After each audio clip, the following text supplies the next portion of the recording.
Hola, nosotros somos Mariana, Jesús y Daniel y hablaremos sobre las desapariciones forzadas en México. Daremos ejemplos de lo que pasó en los años 70 en la llamada Guerra Sucia. También daremos ejemplos de desapariciones forzadas en la actualidad. Daremos definiciones y explicaremos qué consecuencias tienen para el Estado a largo plazo. El concepto de desaparecidos surge en los años 70, cuando varios países como Chile y Argentina adaptaron el verbo español desaparecer, para así nombrar a la condición de desaparición forzada ser desaparecido. La Oficina del Alto Comisionado de Naciones Unidas en Derechos Humanos define a las desapariciones forzadas como el arresto, la detención, el secuestro o cualquier otra forma de privación de libertad que sean obra de agentes del Estado o por personas o grupos de personas que actúan con la autorización, el apoyo o la autorización del Estado, seguida de la negativa a reconocer dicha privación de libertad o del ocultamiento de la suerte o el paradero de la persona desaparecida. Y esto está protegido por la ley. Durante la llamada Guerra Sucia, el Partido Revolucionario Institucional, el PRI, ocupó el método mencionado anteriormente. Se calcula que desaparecieron alrededor de 800 personas durante el periodo de 1969 a 1988. La decisión que toma el Estado de desaparecer a una persona crea resentimiento en la sociedad, lo que provoca que cambie la percepción y la actitud del pueblo hacia su gobierno. La desaparición forzada afecta a diferentes pilares de las capacidades estatales. Las consecuencias a largo plazo de esta acción son mayormente negativas. La capacidad fiscal es la capacidad del Estado para recaudar ingresos, principalmente a través de la extracción de impuestos de la población. Los ciudadanos que creen que el gobierno actuará conforme a sus intereses, con procedimientos justos y transparentes, cooperarán en el pago de impuestos, mientras que aquellos que no confían en el gobierno tienen menos probabilidades de pagar.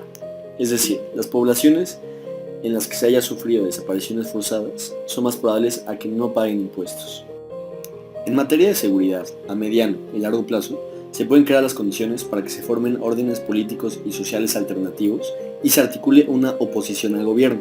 Esto provocará que se reduzca la capacidad del Estado para proporcionar bienes públicos, incluida su capacidad y voluntad de brindar seguridad. La capacidad territorial es la capacidad del Estado para establecer y mantener la presencia del gobierno, incluida la capacidad de navegar y afirmar su presencia física en un lugar determinado. El efecto de las desapariciones forzadas puede depender de la selectividad con que se lleven a cabo, a qué grupos sociales están dirigidos y otras formas de represión desplegadas por el Estado. Además, el tipo y el nivel de represión pueden ser una función de la capacidad del Estado local, ya que las autoridades desorganizadas y mal informadas no podrán infiltrarse en organizaciones desafiantes para interrumpirlas efectivamente desde dentro. A continuación, les daremos ejemplos de desapariciones forzadas en nuestra actualidad. Este suceso, ocurrido en el año 2014 en Iguala Guerrero, ha llevado a la población a captar atención sobre los problemas neoliberales, étnicos y raciales en nuestro país. Los normalistas son considerados por el gobierno como radicales e izquierdistas, ya que son comunidades con ideologías en contra de la reestructuración neoliberal.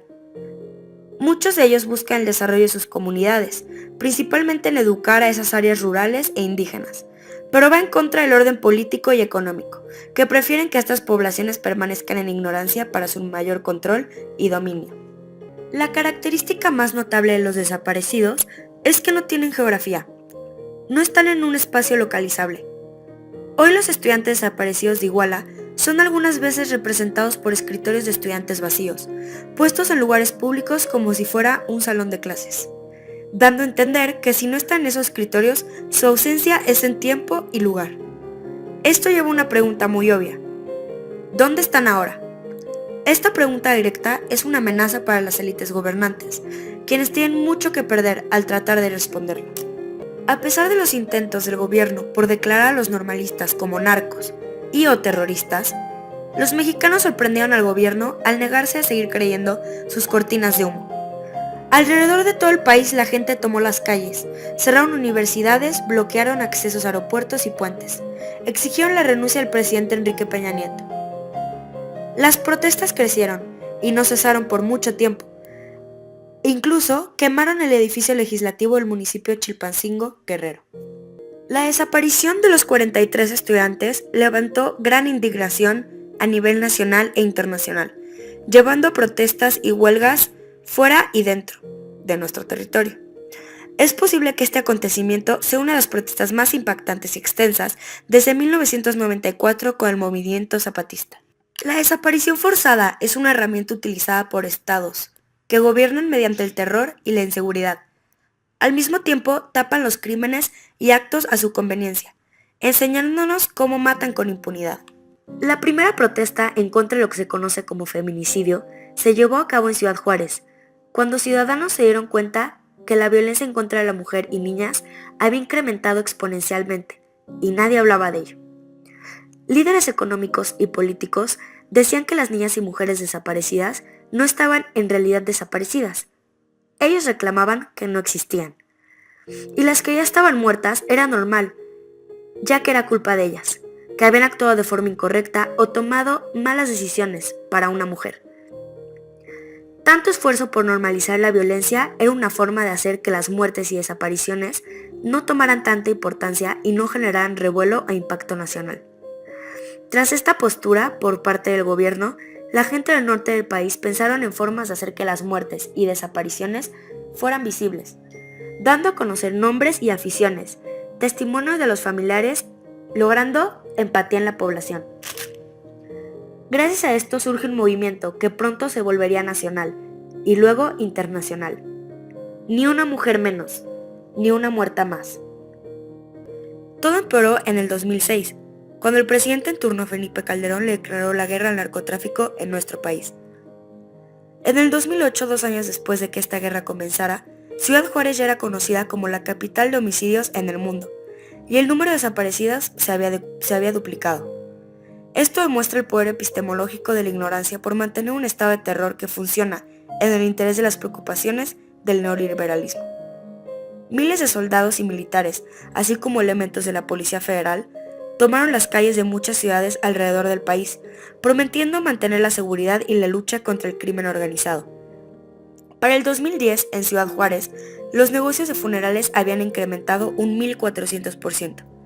Los cementerios se llenaban de cuerpos, la mayoría menores de 40 años, y la población en calidad de desaparecidos se cuadruplicó.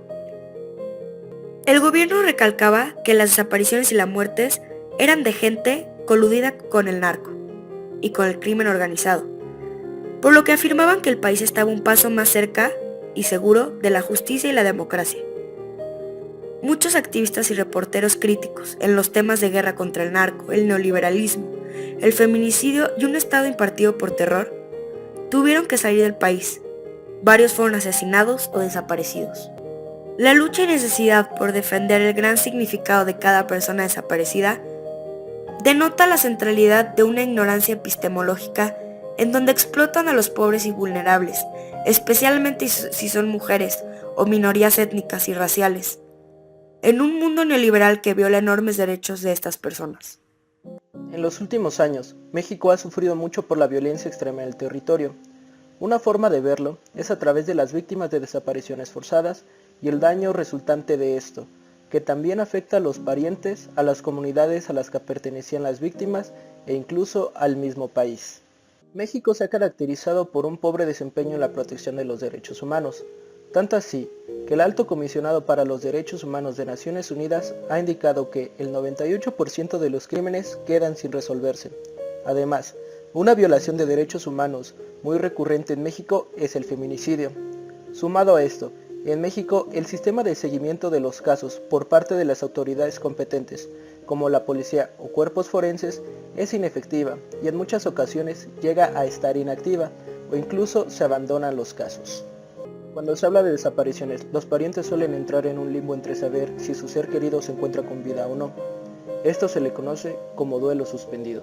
La deficiencia del Estado en los casos de desapariciones ha ocasionado que la sociedad civil tome cartas en el asunto y se organice para hallar a sus seres queridos, creando grupos como Justicia para Nuestras Hijas y Nuestras Hijas de Regreso a Casa, o Los Otros Desaparecidos. Esta participación ciudadana se caracteriza en la búsqueda de fosas clandestinas e involucramiento en los procesos forenses y policíacos, esto para poder identificar los cuerpos y poder encontrar la verdad y obtener una justicia para los desaparecidos. Esta participación ha tenido un gran efecto en la ciencia forense, porque han ayudado a desarrollar nuevas técnicas de investigación. De igual manera, por la inefectividad del gobierno, distintos grupos no gubernamentales han ayudado al gobierno mexicano en las investigaciones de distintos casos sobre desapariciones. Uno de estos es el EAF, el equipo argentino de antropología forense, que ayudó en el proyecto Frontera, proyecto destinado a identificar los restos de migrantes que buscaban llegar a Estados Unidos y fueron víctimas de desaparición. De esta manera, las prácticas de los grupos civiles para encontrar fosas clandestinas, manejar los restos encontrados y descubrir la verdad empiezan a romper barreras que existen entre ellos y los forenses expertos. Muchos forenses que trabajan en estos casos ven de manera negativa esta participación por parte de los civiles, ya que carecen de la formación y podrían comprometer las evidencias que se encuentren. Igual, muchos expertos piensan que los civiles no deberían tomar este papel. Por este nuevo rol que toman los parientes de los desaparecidos al intentar activamente encontrar a los ausentes, ha generado resultados positivos tanto nacional como internacionalmente. Si no fuera por su actividad, expertos de la Comisión Interamericana de Derechos Humanos habrían demorado más en visitar México, y también no se sabría la magnitud ni dimensión numérica y política de esta tragedia humana.